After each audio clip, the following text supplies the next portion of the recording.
Crowfoot. Thank you very much, Madam Speaker. And a couple of questions that I have for the Minister that I've asked a number of times but have not gotten a clear answer on, so I'm hoping he can clarify a couple of things. One, this bill deals with two very distinct issues.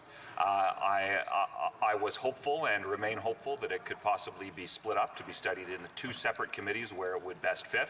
So that's question number one, if he would be willing to proceed in that matter and take leadership on that. And then specifically regarding the paid sick leave, I've asked a number of times exactly how many workers this affects.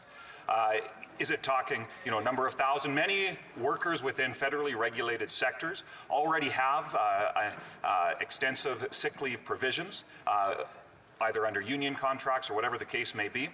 So how many workers does this actually affect, and to what extent does it affect? Does it affect a contractor that is contracted to work for a sector that may be under a federally regulated sector? There's a lot of questions that surround this that certainly I haven't got answers for yet, and I'm hoping the Minister can clarify some of those things.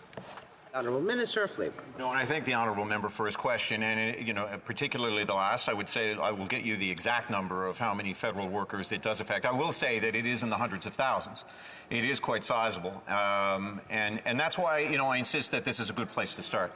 I will disagree humbly with the honourable member, just to say that while I understand that we're looking at two, I wouldn't say distinct issues, but two issues contained within this bill. They are very much, what they have in common very much, is first of all our fight against this pandemic.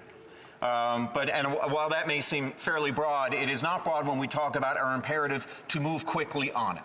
And our ability to act fast, our ability to ensure workers in this country that they can stay home and should stay home, they must stay home, if indeed there is any suspicion or question that they may have it.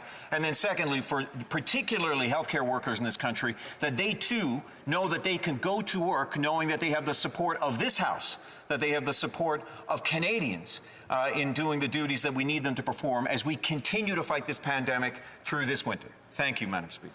Honourable member for Clover